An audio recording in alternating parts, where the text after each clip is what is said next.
All right, we're looking at the Sermon on the Mount 11, week 11, and we're looking at the passage of Matthew 7 through 14 this week.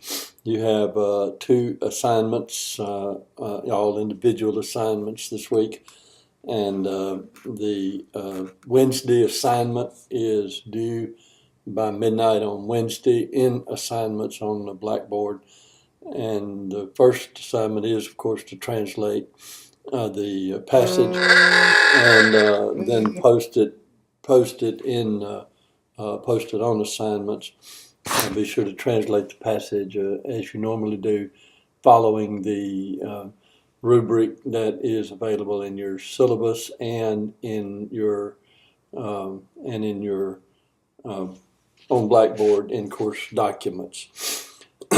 Your Saturday assignment, second assignment, that's your major assignment for this week, and it is the exegesis, phrasing, and sermon outline that needs to be posted by Saturday night at midnight in assignments, and it also needs to follow the rubric that is provided for you in your syllabus and in course documents. So be sure to do as good a job as you can on that, and keep up the good work. Keep up your reading and reading log and so forth. Now, I want to say just a word about late work. Some of you may be a little bit behind. Let me remind you that you need to work hard on that and catch up, because remember, when the semester is over for internet courses, it's over, and you need to have all of your work done and turned in by the time of graduation. So there's no extensions, no opportunity to turn it in late. So be sure to get that done, if you will. Now we want to turn to looking at the passage. We're looking at Matthew 7 through 14 this week. It is a continuation of Jesus talking about how we live out this surpassing righteousness that he works in us and guides us to do, and he is showing us how we accomplish that. The first thing he deals with in this section, as he continues to talk about that surpassing righteousness, is another word on prayer. And he seems to be asking, what is it that you don't understand about prayer? What is it that you haven't gotten about prayer? And all of the instructions that he's given us. Remember that he's already given us the model prayer and instructions about how we pray and how forgiveness plays into that. And then he turns in verse 7 to talk about asking and seeking and knocking. Look at those words, if you will, and make sure that you do a little word study on that, and also on the concept of being opened, things being open, and how that relates to answered prayer. But notice that as Jesus is speaking about this, he is, of course, speaking about perseverance and persistence in prayer. But it is also important for us to note that perseverance and persistence are not the key to getting your prayer answered. In other words, you don't get your prayer answered because you pray more, say more words, or ask for more things. The point is that prayer is an ongoing relational experience that we have in our communion with God and in our fellowship as we walk with him. We are living as kingdom citizens, a life focused on God's will, and so the resulting lifestyle for us is that we communicate with him in prayer. What we're doing in reality is we're seeking his mind. We're trying to think like he thinks and consider things in the same way that he considers those things. So when we pray with his concerns, that's when our communication with him is successful. Notice in this passage of 7 through 11, that he is that he deals with a contrast between earthly fathers and heavenly fathers. And it seems to me the point that he's making is very clear. Um, Prayer is not a tool that we use to control God and manipulate God. God is not a dummy who doesn't know what we need until we ask him. He's not surprised by our needs, nor is he surprised by what we ask him for in our prayer. He knows these things before we ask. And he loves us, and that's the other thing.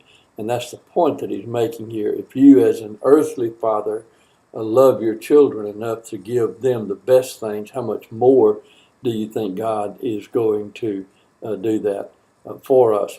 He certainly is not going to give us things that are bad for us. So if we understand that God is smarter than we are, sometimes we may think we're smarter than he is, but we're not. And if we understand that he is smarter than we are, then we know that we can go to him and we can ask in sincerity, seeking his mind, seeking his will, and then he'll give us those things that we need. And so we need to keep it up. We need to keep doing that. We need to keep that communication line open. Second question that Jesus seems to be asking is in verse 12, and that's what we call the golden rule. I think the question is, what did you miss about how to live with each other? As you think about other people, he's already talked about, let's think about others more than we think about ourselves, and let's consider their needs more than we consider our own needs, and that this is a continuation of this. This is not an uncommon teaching among the Jewish heritage. Hillel, one of the important rabbis in Jewish history, said, what you do not want others to do to you, do not do to them. So he stated it negatively. Jesus states the same principle, only positively. And what he is saying is that the relationship that we have with him is not is not based on what others' needs are, even, or our needs or our desires or our wants. What we want to do is look inside at who we are and then live out that life in a way that becomes helpful to other people, doing what is right to other people. So Jesus is not saying we need to relate to people based on what they need or what we need or what we want, but he is basing it on our desires. What is it that we desire in our relationship from other people? That ought to motivate us to live in that way toward them. Respect and love and kindness and honesty. That's what we look for in our relationships with others. And what he's trying to say to us is, then that's what we ought to be doing. That's how we ought to be living toward others. Do we desire that they live like Christ toward us? Then that's what we need to do. We need to do the same thing. Jesus did not mean that if we do behave properly, then they're going to behave properly. Sometimes they won't, because they certainly often will not. But Jesus is stating the principle that ought to rule in our lives, whatever the reaction of other people is. The principle is based on who we are and our relationship to Christ as we live out that relationship.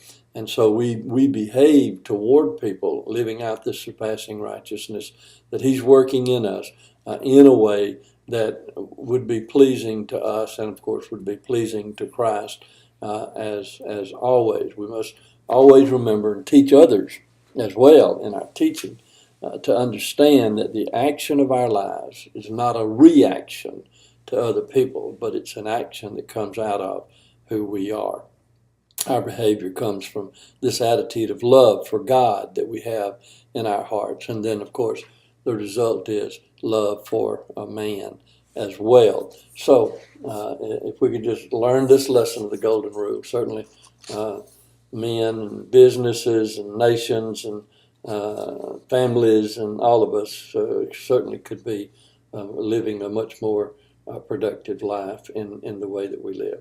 Note that Matthew adds, this is the law and the prophets. And it's Jesus reminding us that the unchanging God has always sought to communicate to man that he wanted them to live positive lives in a relationship to him, and he wants that to extend then to to other people as well. Third question that he asks is in verses 13 and 14, as he describes the two ways of living. There's several applications that could be made here, and I think we need to look at it. We certainly can look at an evangelistic message here, because that certainly is true. Those who follow Christ are going to walk the narrow way behind him, not the broad way that has no discipline and no improving toward righteousness as he works in us. That certainly is an application. And then, of course, what he's saying is, for one route, the end is destruction. For the other route, the end is that superior quality of life that he wants to give us. And that, I think, is what certainly a message that we can derive from this. So a second application here is how we follow him, because remember, he's talking to followers of Christ. That's what he is making the application to. And so, what is our attitude? What is our motive in following him? The third application, and this may be the one that Jesus is seeking to do here, is a contrast in the attitude of following him, responding to him, the attitude of the Jewish leaders and the attitude of kingdom citizens as he is seeking to train them. The contrast is that the Jewish leaders chose the easy way. The disciples need to choose the hard way. That's what he wants us to do. What makes the gate narrow and the way hard for kingdom citizens is the relationship to Christ. As we live like he lives, then we're going to experience that difficulty that often comes. But our responsibility is to be faithful to that. It's not a surprise that the majority of people wander into the easy way, but Jesus does make it clear that some do find the hard way. And as a result of that, there's always been a remnant of God's people. And those are the people to whom he is speaking. He is saying that he wants us as his disciples to live as that remnant, following him, being faithful to him, and doing what he has called us to do. So dig deep in this, if you will. Take a look at the words, the key words that are important. Use the language. Take a look at it and see what you can come up with as you do your exegesis.